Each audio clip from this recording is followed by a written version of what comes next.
and welcome back to Love Your Food. This week we have a little bit more of a luxurious dish for you. This is our take on a Beef Wellington.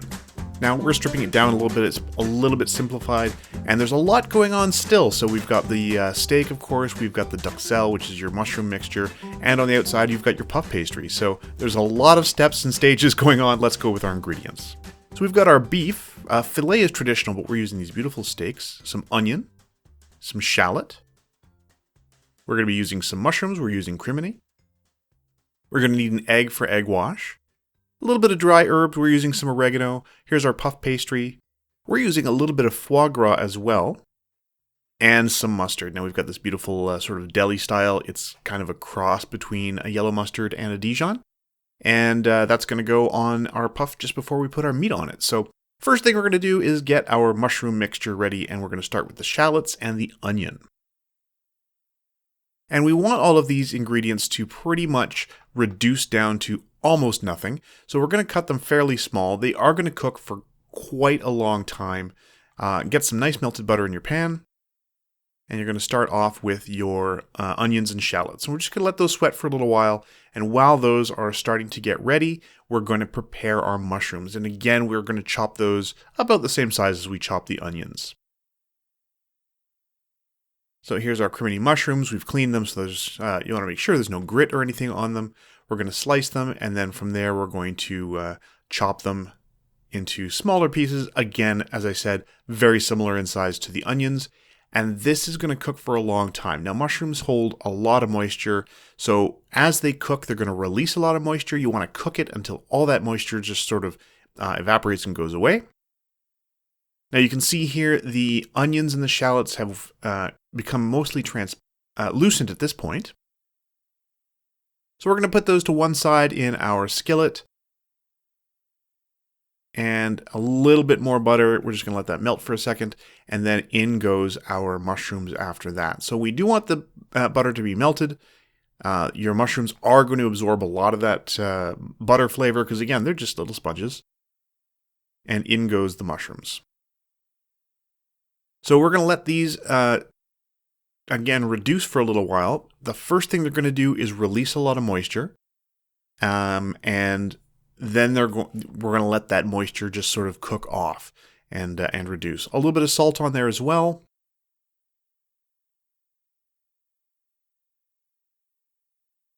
And also that little bit of dried oregano in there. And we're going to get all those flavors going together and let those mushrooms cook for a little while. So give them a little stir to make sure the salt gets good contact with the mushrooms.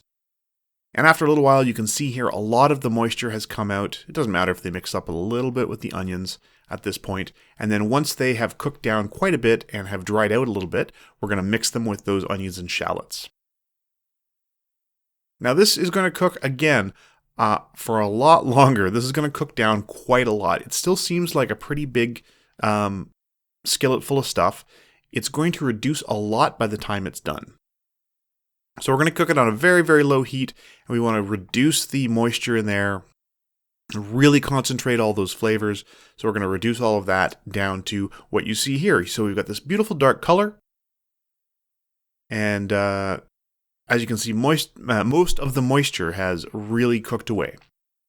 So now we're going to divide up our beef. Now, these are pretty much little individual beef Wellingtons. We're going to put one per plate for people. But you want to get your beef cut to about the same size. So those long ones look bigger, but because they're not as thick, they're still about the same size of meat. It's about the same amount. And you can weigh it if you want to be really, really careful, but that shouldn't really be necessary. You want to just get it roughly the same size so they cook at around the same speed. So we're going to pop these seasoned side down into our screaming hot cast iron, and we just want to get a sear on the outside. We really don't want to cook it all the way through. We don't want to get it anywhere past rare because these are going to get cooked again when we put it in the puff pastry and then put it into the oven. So we want to get a beautiful sear on the outside. So make sure that cast iron is really, really hot. If you like to keep the fat cap on and get that nice crispy fat, then you can do it this way as well. Just get a little bit of color on that fat. It gets nice and crispy. And there, you can see it there. That's what that looks like. So we're going to take these off now. They are ready to go. Very, very rare inside. We're going to put some of the fat that rendered off of those into the mushrooms as well. And we're just going to stir that in. Anywhere where you can get a little extra flavor won't hurt this dish. And because you're going to be adding these mushrooms to the beef anyway, it's a good thing to do. A little bit of cognac, as we so frequently do with mushrooms, just to deglaze some of those nice crispy bits from the bottom of the pan. And now we're going to add in our foie gras, and we just want this to melt. Now, this is not whole foie gras. This is sort of like offcuts that weren't used and were sort of pressed together into a form. You can also use foie gras pâté for this, or if you have like a lobe of foie gras, if you happen to have that on hand, you can certainly add that in here. We're just using a little bit. It's completely optional. You don't need to do it. It just adds this really nice richness to the whole dish. And immediately, once it's melted, take that off the heat. These are done. So we're going to pop these into a metal bowl and let them cool for a little while. We want them to be pretty close to room temperature when we start to work with them. So here's our puff pastry. We've rolled it out. We've rolled it out very, very thin, and we are just going to cut it into 3 slices here.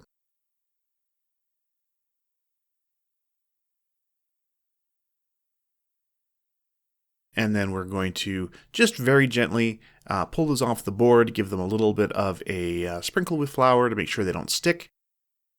And then on one side, we are going to add a little bit of that beautiful mustard. You could also add this to the meat, but we're just going to add it to the pastry here. And then you're going to add some of your mushroom mixture. Now, how much you add is really up to you. We didn't want to have any leftovers of this, although if you had leftovers, you could mix it in with cream cheese and make it an incredibly luxurious dip if you wanted.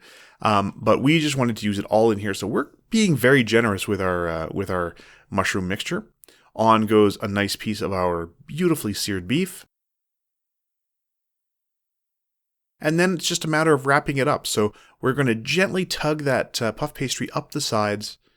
It should be nice and stretchy. Now, this one isn't the puff pastry we made. We actually bought this one. But we did make a recipe for puff pastry last year around this time, and we were doing it for Beef Wellingtons. And then you want to stick it together with a little bit of egg wash. So here's our egg wash, which is just 1 egg beaten and a little bit of water. And then you're going to fold the rest of the pastry over top. And then you just want to make sure that it's crimped and sealed on all sides. If you see any bits that aren't sticking together, just a little dash of the egg wash and with your finger, and it'll stick together. So once you've made sure that everything is nicely crimped and stuck closed, we actually let these rest. We put these in the fridge and we let them rest, in fact, overnight in the fridge. And it relaxes the dough and it lets everything just sort of come together in there. Then we took it out the next day. We let it get a little bit warm. We let it sit out for a little while before we added the egg wash to the top. And then we put these on a baking sheet and into the oven. Now, first we're going to just dock them very slightly. We just want to give it a little bit of room for the steam to escape. And this will do a couple of things. It'll stop it from bursting open along a seam or anything like that. And just allow some of the steam to get out so it doesn't bubble up very pronounced. So these go onto our baking sheet lined with parchment. And these are going to go right into the oven. So amounts and cooking times are going to be in the description below.